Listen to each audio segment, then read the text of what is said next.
Hi, I'm Dr. Kathy McFarland. And I'm Mark Bobo, and welcome to the OSBA Forum. Kathy, it is already the end of February, and yesterday was 70 degrees. It was. It was a great day to Yeah. walk the dog, other than with all the snow melting. It was like slushing through. But anyways, it was a beautiful day. Yeah, the weatherman said this morning 70 yesterday, and I think we'll be at 23. Welcome to Ohio. Yeah, it was awesome.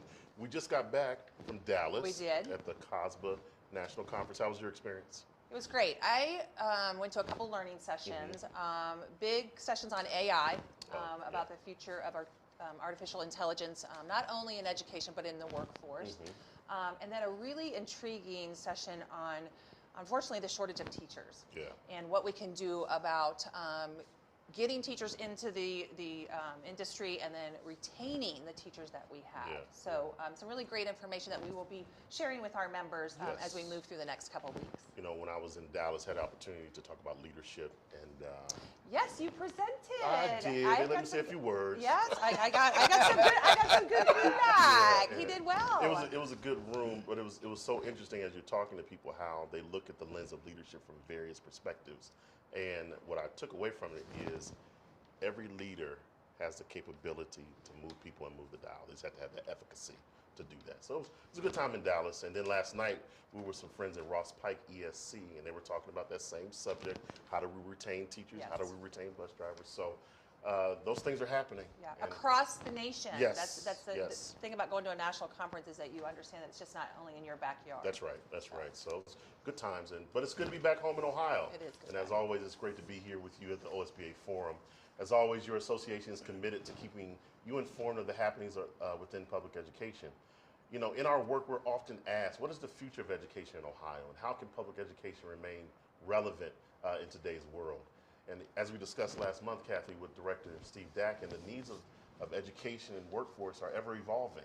And the task of preparing our students for the future has never been so much more critical than it is today. So we have to have the conversation around how best can we as educators prepare our students. And Kathy, I think our guest today will be able to help give us some insights on that topic. I agree. We are pleased to have Battelle for Kids with us today. Battelle for Kids is a national non-for-profit organization focused on giving educators the tools needed to offer future-ready, deeper learning experiences. Today we welcome CEO Dr. Michael Duncan and Chief Learning Officer Dr. Colin Lewis.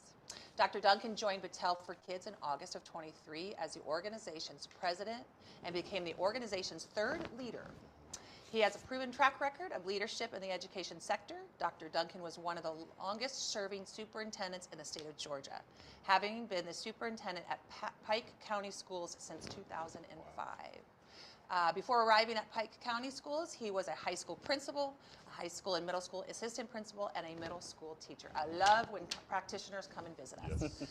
Dr. Colin Lewis leads Battelle for Kids team facilitators, working directly with school districts to enhance excellence in the areas of future-ready learning through portraits of a graduate, portrait to practice services, and facilitating network convenings. Before coming to Battelle for Kids, Dr. Lewis served Columbus City Schools as a teacher and high school and middle school principal. He also served the Gahanna Jefferson School District as a principal. And I know Dr. Lewis because we went to school together at ODU to get our doctorate. That was a long journey. But a long journey. Dr. Duncan and Dr. Lewis, thank you for being with us today. Thanks. Yes. We're grateful for the opportunity. Thank you. Excellent. Welcome. So, can you tell us a little bit more about yourselves and your background? And we can start with you, Dr. Duncan. Yeah, as you said, I was a school superintendent in Georgia for 18 years and retired in June and joined Battelle for Kids in August. And prior to joining Battelle for Kids, I was part of Battelle for Kids national network called EdLeader 21 for almost a decade that helped guide me and provide colleagues for me to think about the transformational work we were doing in our district in Pike County around the portrait of a graduate. Excellent. Yeah, and I am excited to be here to reconnect with you all. Former middle school teacher, best part of my career is interacting with the young people on a regular basis. And after I transitioned out of the building leadership, I worked for another nonprofit before I joined Battelle for Kids 6 years ago, and just love the work that I do, getting to interact with communities and school systems across the country. What middle school was it that came and visited you? Mifflin. Mifflin. Mifflin Middle School, yes. Wasn't that the real work? Wasn't that great work when we were in buildings with the kids and the teachers? Absolutely. Yeah. Yeah, I think once you're a middle school teacher, you kind of carry that with you for the rest of your Yeah, life. right. Yes, Yeah. absolutely. Yeah. You know, Kathy said we appreciate having practitioners here. So let's kind of get into the meat of it. What does the data suggest about the relationship between school and workforce readiness? What is the data saying to us? The two things that we've been reading a lot is from the World Economic Forum and from McKinsey and Company, and they've issued several reports the last couple years with some really startling data.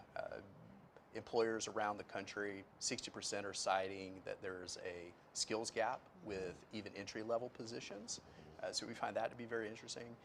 There's also saying that more than 60% of current workers will have to upskill and reskill by the end of the decade. And so I think those have some real implications for what we're doing in K-12 as we're preparing young people for a future that we're really not sure, especially with your comments about artificial intelligence. Things are moving at such a rapid pace.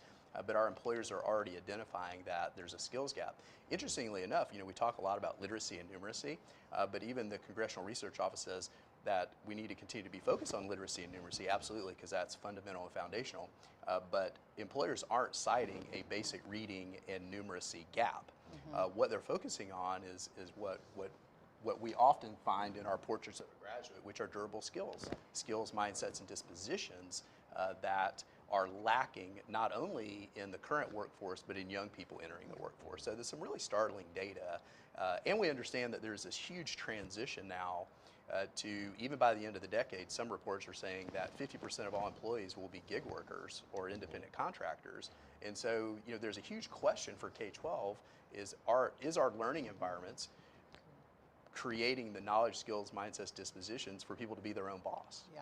And so we know that's where this is heading. So there's some really startling and troubling data that's out there just with the current state of the workforce. Labor participation rates, by some accounts, are the lowest since 1971, especially among young men between the ages of 18 and 24 that are not in the workforce.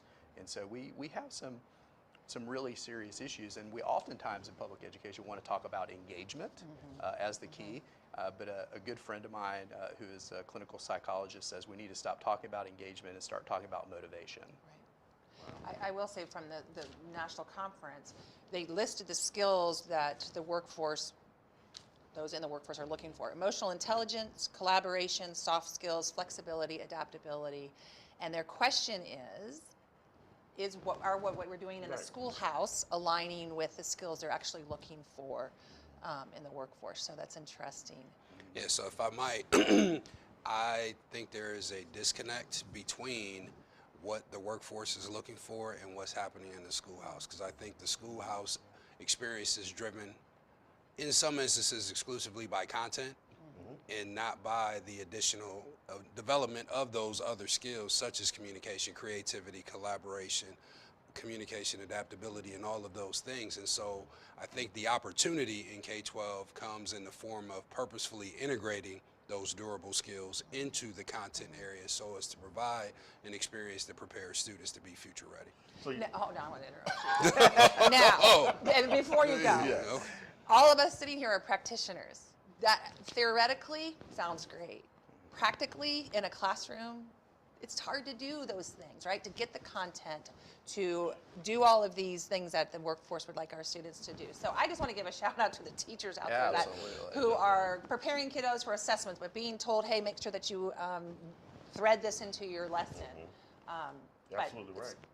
I don't want them to think that as we sit on this stage, this is easy work to do. It's No, not. absolutely. It's No, not. it's really, really hard Challenging, work. yes. As you're purposefully, as Colin said, purposely integrating those durable skills Yes. with content. But I think the elephant in the room that we have to address is that there's simply too many content standards. Yes. And so if we, much like other countries in the OECD test that are outperforming us, we have drastically more content that we teach kids than those other industrialized countries that take the international PISA test that outscore us. And so I think, certainly what I hope to see in the future is that there is the ability to go deeper and not so broad in all of our content. Teachers need time Yes. to do the deeper learning work. But if we try to layer integrating durable skills on top of the myriad of content standards, where's the time? Right. And so Right. being really intentional about looking at our state standards and thinking about those key conceptual underpinnings that are foundational to understanding the habits of mind of that discipline is something that's going to need to happen to be able to transfer to a more deeper learning, transferable, career-connected learning environment. And I would just add on top of that, that I think there's an opportunity for school systems and communities to expand their definition of success. And we have to look beyond standardized test scores, graduation rates, AP scores, and those things, and look at what do we really want for all of our students. And so when we talk about collaboration, for example, the floor is putting students in a small group and giving them a task to perform. But if we're talking about true collaboration that is going to ultimately transfer into workforce readiness, we've got to be very thoughtful and mindful about what it is we're asking kids to do and giving them opportunities to practice those skills that are ultimately going to serve them down the road. So what you're speaking to is quite transformational. And as I step back, I'm thinking, if I'm the superintendent, if I'm the principal, if I'm the teacher, what can I do today with the content, requirements still being what they are? What can I do today to begin to do that transformational work where I'm moving my classroom, my district, towards being more workforce ready in today's environment? What's some things I can literally do today to start to move that dial? Yeah, I'll jump in. I think the first thing we have to think about is just as we think about pedagogy, we think about instruction, is that we've known for 40, 50 years now that facts and topics don't transfer, but concepts transfer. And so many of our state assessments across the nation focus on facts and topics. And they may cover concepts in far as understanding definitionally, but how are students using concepts? So as we look at the content standards, we deconstruct those, we identify the key concepts, and then we find the relationship between those concepts that allow students to problem solve, think about the world that they live in, and using the generalizations that's created by connecting those concepts to do meaningful work that mimics grade level appropriate, cognitively appropriate, to that mimics work outside of the schoolhouse. And so this idea of value beyond school. And so I think teachers can easily begin to think about how they're teaching conceptually and having students think conceptually and then transferring those concepts into a performance task that requires them to do something with what they know. So currently our model is all about assessing students on what they know, but we rarely assess students on what they can do with what they know. Employers want to know, what can you do, not just what you know. And I would add to that, when you think about the stakeholder members that you articulated, the superintendent, the teachers, the leaders, and what would the school experience look like, I think we have to ask ourselves, what are we preparing students for? What is the end game? And what do we want our students to be able to leave the system and be able to do? And there's more than just enrollment in higher ed. There's enlistment, there's entrepreneurship, there's employment. And so what does the school experience need to look like so as to position students to make an informed decision when they leave our system? Yeah, and it's obvious, in the state of Ohio, the governor is putting money behind the workforce development. And we've got the responsibility to make sure our students are ready to execute. I had written down those the 3 E's: enrolled, enlisted, employed, but then you added entrepreneurship. I like that. All right. I think you jumped on my question. Yeah, that's all right. So, next, do school systems and communities need to expand their definition of student success? Absolutely. What we're seeing around the country with districts that we're working with in our Ed Leader 21 network, as well as our Ohio-based SOAR network, is these districts have created a portrait of graduate. They've identified those durable skills. Once again, skills, mindsets, dispositions. And what we're now seeing is a lot of work around end-of-unit performance task, end-of-grade level cornerstone task, and typically transitional grade capstone experiences. And what's really interesting in many of the districts in Ohio that we're working with, we're starting to see this really beautiful continuum of student self-direction. And so in performance task, we're seeing closed loop performance task where all the students are creating, very much a very similar product, because teachers want to know the students understand the concept, they can transfer the concept, and here's the product or performance they've created. And so it's kind of a closed loop. Structured inquiry. Then you get to the end of year cornerstone task. Those become much more guided inquiry. And so students have a little more self-direction, a little more voice, a little more choice. And then you get to capstones, which is more of an open inquiry model, where students are really in the discovery phase. They're very self-directed, great, much more amount of voice and choice. And so you're seeing this really beautiful scaffolding of how they're measuring success from a structured inquiry to a guided inquiry to an open inquiry type of models. And so what are the ramifications of that? Students they're building adaptability, they're building resilience, they're building the muscle to set goals. You know, all of those things that we know are required to be successful adults are all part of the construction of that learning environment through the instructional approach and these performance tasks. And so it's really exciting, some of the work that we're seeing. You were about to say something. Yeah, I was. This might not be fair to ask you to this, but do you believe, so when I taught, I had 6 classes, 25 kids, 47 minutes, I had 150 students, and we moved pretty quickly. Do you believe that universities are teaching the type of teaching and learning that you just spoke to, or do you believe that's coming through professional development within the district? Once again, that might not be fair to ask.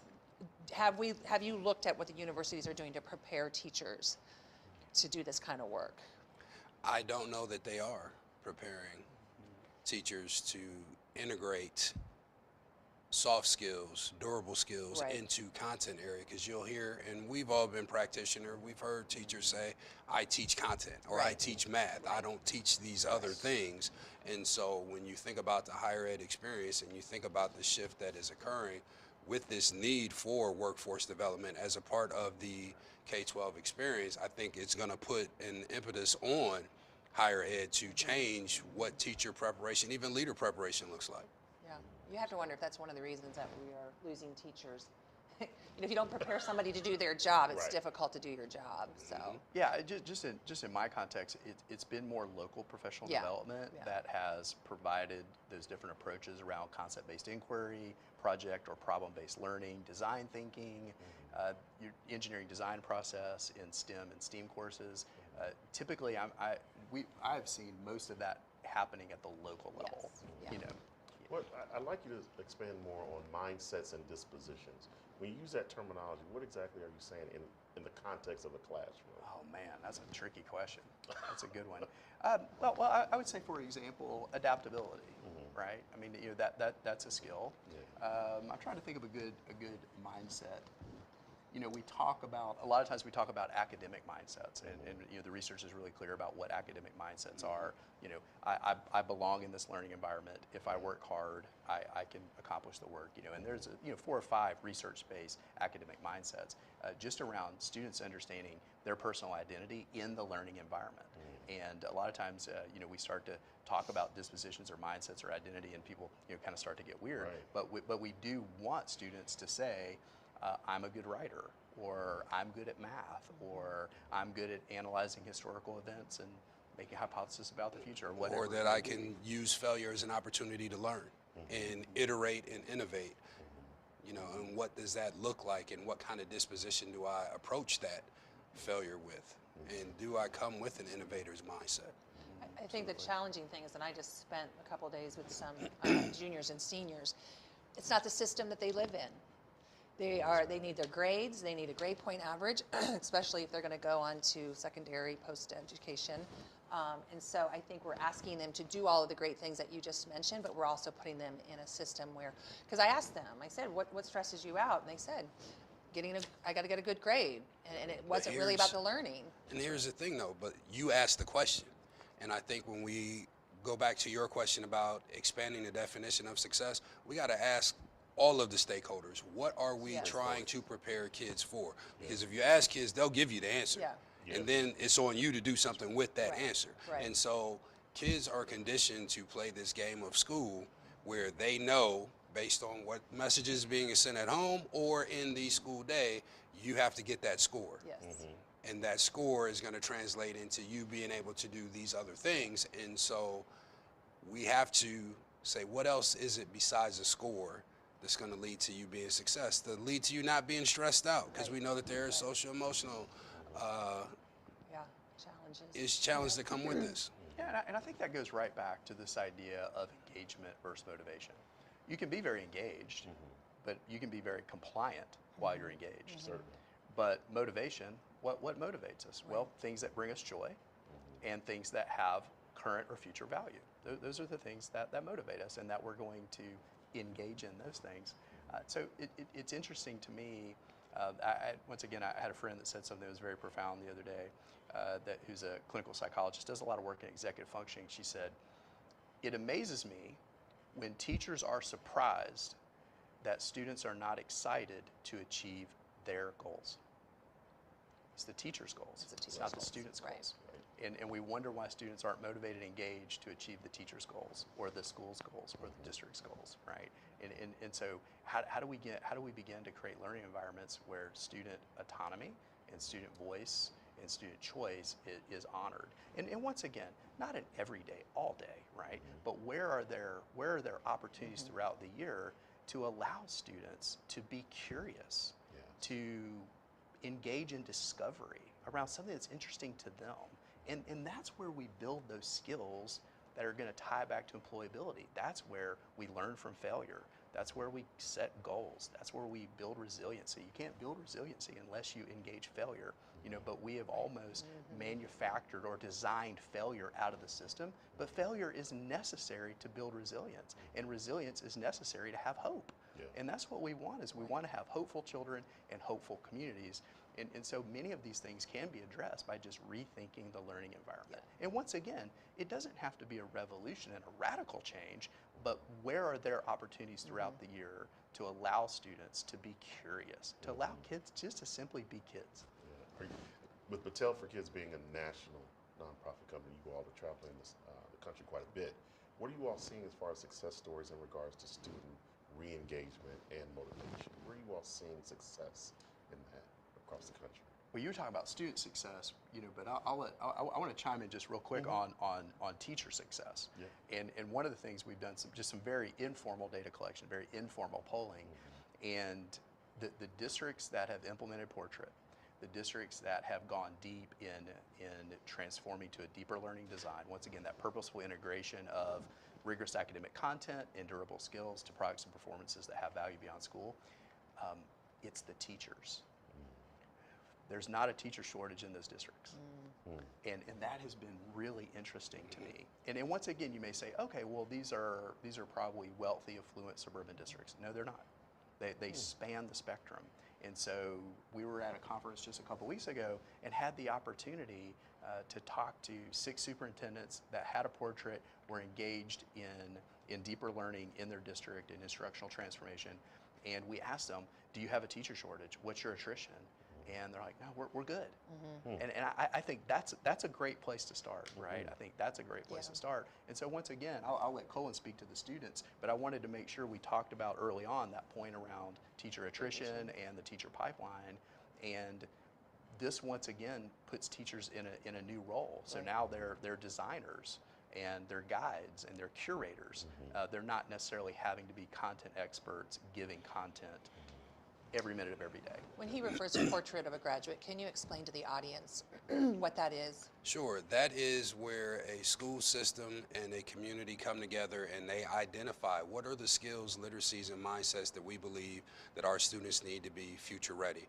And so, again, when I spoke about the 4 E's, enlisted, enrolled, employed, or entrepreneurship, when we come together and identify our portrait, we should be selecting skills that are transferable across whatever choice a student chooses to make when they leave. So when we talk about communication, that'll serve them as an entrepreneur, that'll serve them on campus, that'll serve them in the workforce, and that'll serve them if they are small business owners themselves. And so back to your question about what are we seeing in terms of student success, like when communities engage in the portrait process, students are a part of the portrait design team. And so when you elevate that student voice, because they're the ones who experience the whole system, they can tell you what school needs to look like or where the deficiencies are as it relates to me being engaged, me having hope, me developing the resiliency that I need. And so the portrait process is an opportunity for us to send the message that the school experience needs to change, but then bring the voices who are impacted by these changes to the table, so as to say, what do we collectively want? And so the portrait is a collective vision between that community and that school system in terms of what do we want for all of our graduates or learners. So when you see the successes from the teacher and student, are there particular things that are being done to accelerate, to get to that alignment, to get to that success, outside of, simply the Portrait for Graduates, which I think is a phenomenal program? Are you seeing other particular strategies that are being implemented to accelerate that success? As we talked about earlier, the portrait is just a portion of the plan. What other things are we seeing to help accelerate that process for student and teacher So I'll success? speak, I'll give an overview and then I'll let Yeah. him take you down into the weeds. But I think that, He knows that's where I like to do it. right. Yeah. No, but I just think that there are leaderships that need to occur because you have to lead differently for this work. There's instructional design implications in terms of how are we creating learning experiences that allow for the cultivation of these skills. There are assessment implications. What are we asking students to do that gives us some insights into are they becoming this collective vision that we hold and aspire for them?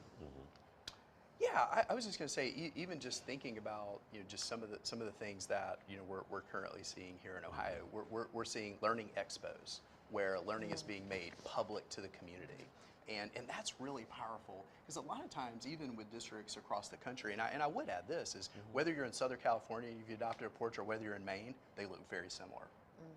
And so we've actually curated. We talked about at the National Conference for Education a couple weeks ago. We talked about decade of the Portrait of a Graduate, now what? And so we talked about what we've learned over the last 10 years around the Portrait of a Graduate implementation and the outcomes, and what communities are coalescing around, kind of a top 10 mindsets, dispositions, literacies, competencies that are being focused on.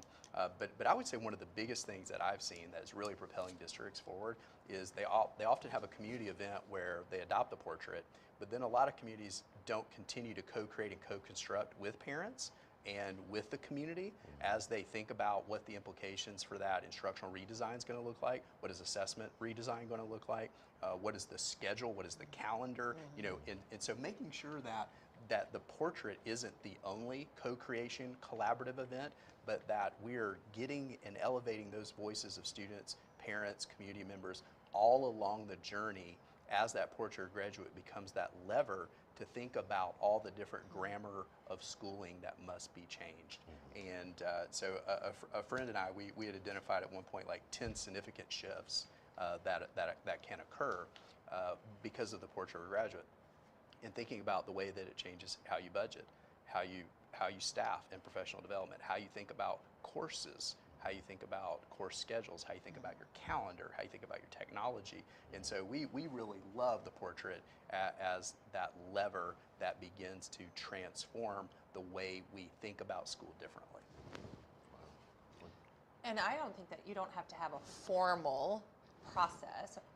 You should be talking to your communities, your teachers, your students, and really coming up with that strategic plan. And like you said, and making sure that it's just not a one and done, right? Absolutely. That you're embedding it in the Absolutely. decision making of, I always say, show me your budget and I'll show you what's important to you, right. where you're putting your resources. So, Kathy, I would like to just mention one thing. Yeah. That even for communities that are watching this that don't have a portrait, right. we know that there are two fundamental competencies that are embedded in every state standards, and that's critical thinking and communication. We know those are embedded K-12 across the board, and so we know those are competencies that are already deeply embedded in the standards. Start with those. Just start with thinking about one thing that I always love to do, especially with principals, is say, next time you're in the lunchroom, or you're in the workroom, or you're at a faculty meeting, or you're walking down the halls, just ask 5 teachers to define critical thinking, and see how many different definitions of critical thinking you get. And if we haven't coalesced around exactly what we mean by it, then how can we design for it if we all have a different definition of it? And so I think that is another piece of, even if you don't have a portrait, but you want to begin to think about how you engage in deeper learning and transfer of learning, is think about, well, what is critical thinking? How do we define it? Let's define it. Let's create a rubric around it. And same thing with communication. That is an easy place to start to build that muscle of designing learning for transfer. And I would also add that, when you come together and engage in this discussion, one starting point might be, what is the system doing as it relates to the student experience. Because we know systems produce the results that they are designed to. Yeah. And we also know that school, as it is currently being deployed, doesn't work for everyone. And so when we begin this conversation about what do we want, we got to ask ourselves, what's happening with the system? You know, and although there are different variations of what student success look like, we also have to understand that is the system giving us a false positive as it relates to students being successful. And I love the getting the shared understanding and definition. You know, what is critical thinking K through 12, Absolutely. right? And I think it benefits students when, you know, in fourth grade, I'm kind of hearing the same thing when I get into seventh Yes. grade. So there's continuity with your teachers, but that takes, once again, time and Yes. space to make sure that your educators are having the chance to do these very, very important conversations. And what we found to be very effective is even if you just take critical thinking and communication, is having the teachers create those rubrics. Right. Right. Right. Know, and there's tons of models, and on our website we have tons of models that districts can leverage and think about what that means. But it's hard to design for it if you're all not defining it the same way.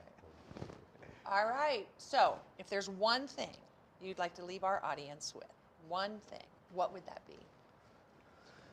Whoa, that's a good one. That is, that wasn't on the talking cheat points, sheet? man. Yeah, no, I'll jump in. Go ahead. Go ahead. No, go ahead. Go ahead. I would say this. This Hold on a work- minute. Like, are you going to give a mic drop quote? Because I don't want to follow that. I Okay. really have this. No, I really have this. Okay.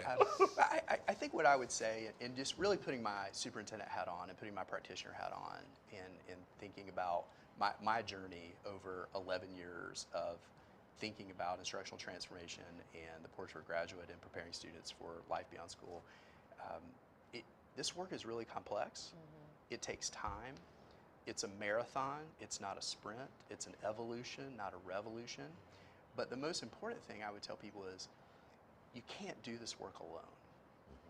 That's the really hard part. It's hard to do this alone, and find peers, find networks, find groups that are working on the work that you're working on, and have a support structure of colleagues that are grappling with the same problems that you are.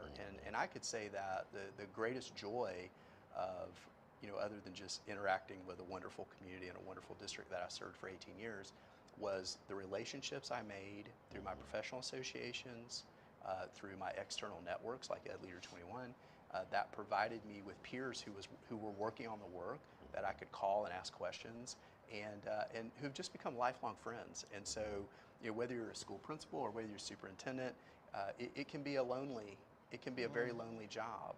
And so find a network that believes in what you believe in, and nurture those relationships. That's what I would say. I knew he was going to do that. That's why. So now I'm in what he said. No, yeah.